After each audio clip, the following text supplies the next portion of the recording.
Hello दोस्तों, कैसे हो आप सभी का फिर से एक बार आपके अपने चैनल दी एजुकेशन में हार्दिक स्वागत है। आशा करता हूं कि आप सभी अच्छे होंगे। दोस्तों, यूपी स्पेशल का जो हमारी श्रृंखला चल रही है, उसी श्रृंखला का मैं नया चैप्टर आपके सामने सांस्कृतिक झलक, कला, उत्सव, पर्व, त्योहार, मेले, संग्रहालय आदि के ऑब्जेक्टिव क्वेश्चन में कराऊंगा। उसी श्रृंखला का पहला क्वेश्चन आपके बीच में, क्वेश्चन नंबर 1, राज्य में संस्कृति विभाग की स्थापना कब की गई थी? ऑप्शन है 1950, 1957, 1960 और 1966। तो जो इस क्वेश्चन का सही आंसर है वो है आपका ऑप्शन नंबर 2, 1957। उत्तर प्रदेश के पुरातात्विक, ऐतिहासिक एवं कलात्मक गतिविधियों के संरक्षण, प्रदर्शन, प्रकाशन, अभिलेखीकरण, प्रमाणीकरण और अध्ययन हेतु राज्य सरकार ने वर्ष 1957 में संस्कृति विभाग की स्थापना की। संस्कृति विभाग द्वारा जिला मंडल स्तर पर विभिन्न गतिविधियों का संचालन हेतु 1996 में क्षेत्रीय सांस्कृतिक केंद्रों की स्थापना की गई।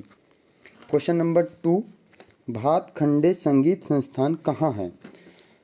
ऑप्शन है वाराणसी, इलाहाबाद, लखनऊ और आगरा। तो जो इस क्वेश्चन का सही आंसर है वो है लखनऊ। पंडित विष्णु नारायण भातखंडे के प्रयासों से शास्त्रीय संगीत को विभिन्न विधाओं में शिक्षा प्रदान करने हेतु लखनऊ में 15 जुलाई 1926 को मेरिस कॉलेज ऑफ हिंदुस्तानी म्यूजिक की नींव पड़ी। 1960 में इसका नाम भातखंडे हिंदुस्तानी संगीत महाविद्यालय रखा गया। इस महाविद्यालय को 26 मार्च 1966 को संस्कृति विभाग ने अपने नियंत्रण में ले लिया था। भारत सरकार द्वारा 24 अक्टूबर 2000 को इसे डीम्ड विश्वविद्यालय का दर्जा प्रदान किया गया तथा इसका नाम परिवर्तन करते भातखंडे संगीत संस्थान कर दिया गया। क्वेश्चन नंबर 3 है, राज्य ललित कला एकेडमी कहाँ है? ऑप्शन है गाजियाबाद, लखनऊ, कानपुर या वाराणसी। तो इस क्वेश्चन का जो सही आंसर है वो है आपका ऑप्शन नंबर 2, लखनऊ। कला एवं कलाकारों को प्रोत्साहित कर कला के प्रति लोगों में जागृति उत्पन्न करने के लिए इसकी स्थापना 8 फरवरी 1962 को संस्कृति विभाग के अधीनस्थ पूर्णतः वित्त पोषित संस्था के रूप में लखनऊ में की गई। इस संस्था द्वारा प्रदर्शनियों, प्रतियोगिताओं एवं व्याख्याओं आदि का आयोजन किया जाता है। क्वेश्चन नंबर 4 है, उत्तर प्रदेश संगीत नाटक अकादमी की स्थापना कब की गई? 1960, 1963, 1966 या 1975। तो जो इस क्वेश्चन का सही आंसर है वो है आपका ऑप्शन नंबर 2, 1963। चलते हैं इस क्वेश्चन की व्याख्या की तरफ। उत्तर प्रदेश संगीत नाटक अकादमी की स्थापना 13 नवंबर 1963 को लखनऊ में की गई। यह अकादमी संगीत, नृत्य, लोक संगीत, लोक नाटक की परंपराओं के प्रचार प्रसार, संवर्धन एवं परीक्षण का महत्वपूर्ण कार्य करती है। क्वेश्चन नंबर 5 है, अयोध्या शोध संस्थान की स्थापना कब की गई? क्वेश्चन नंबर 5, 1986, 1990, 1996 या 1988।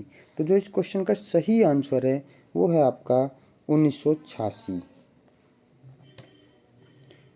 उत्तर प्रदेश संस्कृति विभाग के अंतर्गत अयोध्या शोध संस्थान की स्थापना 18 अगस्त 1986 को तुलसी स्मारक भवन अयोध्या में की गई। इस संस्थान का उद्देश्य अवध की क्लासिक साहित्य, इतिहास, परंपरा और पांडुलिपियों का संरक्षण व शोध करना है। क्वेश्चन नंबर 6, सारनाथ का सिंह स्तंभ किस काम के कला का सर्वोत्कृष्ट नमूना है? काल है ये। मौर्य, मौर्योत्तर, गुप्तोत्तर या कुषाण। सॉरी, गुप्त और कुषाण। तो जो इस क्वेश्चन का सही आंसर है वो है आपका ऑप्शन नंबर 6 का मौर्य। सारनाथ का सिंह स्तंभ मौर्यकालीन कला का सर्वोत्कृष्ट नमूना है। इसे मौर्य शासक अशोक द्वारा बनवाया गया। भारत का राज्य चिन्ह इसी सारनाथ के स्तंभ से लिया गया है। मंदिर निर्माण की कला का विकास किस काल में हुआ था? ऑप्शन है आपका मौर्य, कुषाण, गुप्त या गुप्त उत्तर? तो जो इस क्वेश्चन का सही आंसर है वो है आपका गुप्त। मंदिर निर्माण की कला का विकास गुप्त काल में हुआ था। इस समय के मंदिरों में देवगढ़ ललितपुर तथा दशावतार मंदिर जो पत्थरों से निर्मित है तथा भीतरगांव कानपुर और भीतरी गाजीपुर के ईंट निर्मित मंदिर विशेष उल्लेखनीय हैं। क्वेश्चन नंबर 8, झंझरी और लाल दरवाजा कहाँ है?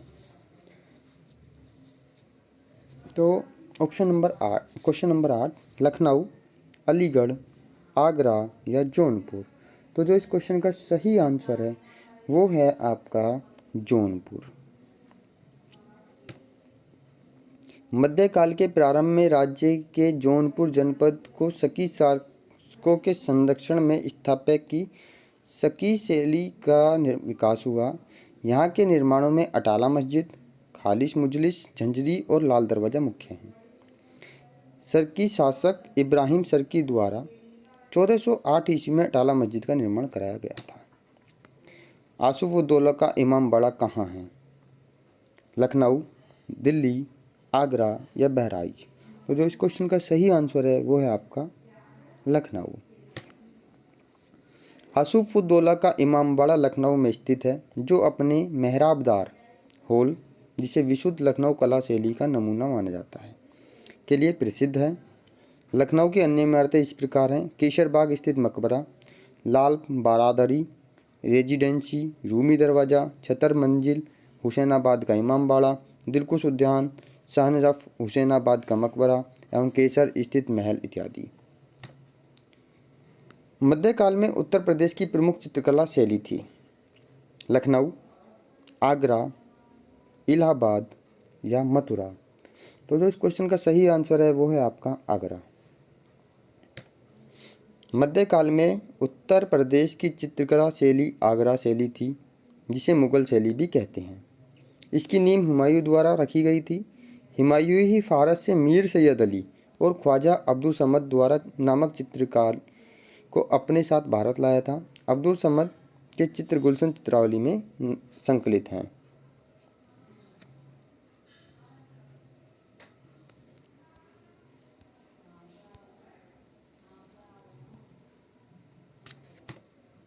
क्वेश्चन नंबर 11, किस मुगल बादशाह ने चित्रकारी के लिए अलग विभाग की स्थापना की?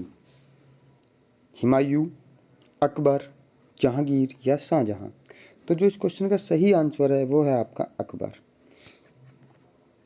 मुगल बादशाह अकबर ने चित्रकारी के लिए एक अलग विभाग की स्थापना की। आईने अकबरी में मीर सैयद अली और ख्वाजा अब्दुल समद के अलावा 15 अन्य चित्रकारों के नाम मिलते हैं। दशवंत, बशावन, महेश, लाल मुकुंद, सावल दास आदि प्रमुख हैं। इसी समय के 1200 चित्रों को संग्रह दास्तान अमीर हमजा में है। यह संग्रह मीर सैयद अली के संरक्षण से पूर्ण हुआ था। क्वेश्चन नंबर 12, किस मुगल काल के काल में चित्रकला अपने चरमोत्कर्ष पर थी?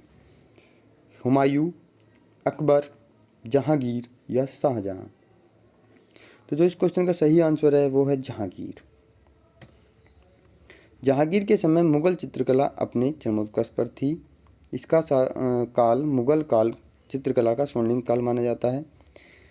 इसने आगरा में चित्रशाला भी बनवाया था। जहांगीर के काल में फर्रुखा बेग, बिशन दास, उस्ताद दौलत, मंसूर, मनोहर एवं अब्दुल हसन प्रमुख चित्रकार थे। किस मुगल बादशाह के समय चित्रकार को संरक्षण मिलना बंद हो गया था? अकबर, जहांगीर, शाहजहां या औरंगजेब? तो इस क्वेश्चन का जो सही आंसर है वो है आपका औरंगजेब। मुगल बादशाह औरंगजेब के काल में चित्रकारों को संरक्षण मिलना बंद हो गया था। अतः कुछ चित्रकार ने काशी नरेश ईश्वरी प्रसाद के यहाँ संरक्षण प्राप्त किया और यहाँ पर अपभ्रंश शैली का विकास किया। यह चित्र काशी हिंदू विश्वविद्यालय भारत भवन में सुरक्षित है। क्वेश्चन नंबर 14, आधुनिक चित्रकला का प्रारंभ कब से माना जाता है? 1911, 1915, 1917, 1920? तो जो इस क्वेश्चन का सही आंसर है वो है 1911। उत्तर प्रदेश में आधुनिक चित्रकला का प्रारंभ 20वीं शताब्दी में सन 1911 में लखनऊ में कला एवं शिल्प महाविद्यालय की स्थापना से माना जाता है। 1973 में इस महाविद्यालय को लखनऊ विश्वविद्यालय एवं संकाय के रूप में मान्यता दी गई। भारत कला भवन कहाँ है? बहुत अच्छा क्वेश्चन। लखनऊ, वाराणसी, प्रयाग या आगरा? तो इस क्वेश्चन का जो सही आंसर है वो है आपका वाराणसी। भारत कला भवन की स्थापना 1950 में वाराणसी में काशी हिंदू विश्वविद्यालय में की गई, जो भारत विशाल चित्रकला के संग्रहालय में से एक है। नाट्य शास्त्र की रचना किसने की? कबीरदास, कपिल मुनि, पंतजलि या भरत मुनि? तो इस क्वेश्चन का जो सही आंसर है वो है आपका ऑप्शन नंबर 4, भरत मुनि। भरत मुनि ने नाट्य शास्त्र की रचना की। इसे संगीत का बाइबिल कहा जाता है, जबकि पंतजलि महाभाष्य व योग दर्शन के प्रणेता और कपिल मुनि सांख्य दर्शन के प्रणेता थे। कबीर ने बीजक की रचना की है। अमीर खुसरो का जन्म किस जनपद में हुआ था? कानपुर, कन्नौज, काशगंज या जौनपुर? तो इस क्वेश्चन का सही आंसर है वो है आपका ऑप्शन नंबर 3, काशगंज। अमीर खुसरो का जन्म 1223 ईस्वी में कासगंज जिले के पटियाली गांव में हुआ था। इन्होंने ईरानी फारसी संगीत रागों में भारतीय प्रचलित रागों का मिश्रण करके अनेक मधुर रागों का आविष्कार किया। अमीर खुसरो खड़ी बोली के प्रवर्तक थे। उन्होंने सितार एवं तबला वाद्य यंत्र का आविष्कार किया था। भारतीय संगीत का जनक किस वेद को माना जाता है? ऋग्वेद, सोमवेद, यजुर्वेद या अथर्ववेद? तो क्वेश्चन नंबर 2, संगीत से सामवेद। साम का अर्थ गायन होता है, अतः भारतीय संगीत का जनक सामवेद को माना जाता है तथा इसका उच्चारण करने वाले पुरोहित को उद्गाता कहा जाता है। उत्तर प्रदेश को कितने सांस्कृतिक क्षेत्रों में बांटा जा सकता है? ऑप्शन है 4, 5, 3 और 6। तो जो इस क्वेश्चन का सही आंसर है वो है आपका ऑप्शन नंबर 2 यानी कि 5। उत्तर प्रदेश को सांस्कृतिक विधाओं के आधार पर प्रदेश को 5 सांस्कृतिक क्षेत्र ब्रज, अवध, भोजपुरी, बुंदेलखंड और रोहिलखंड में बांटा जा सकता है। भारतेंदु नाटक अकादमी कहाँ अवस्थित है? वाराणसी, आगरा, मथुरा या लखनऊ? तो इस क्वेश्चन का जो सही आंसर है वो है लखनऊ। भारतेंदु नाटक अकादमी की स्थापना अगस्त 1975 में लखनऊ में की गई।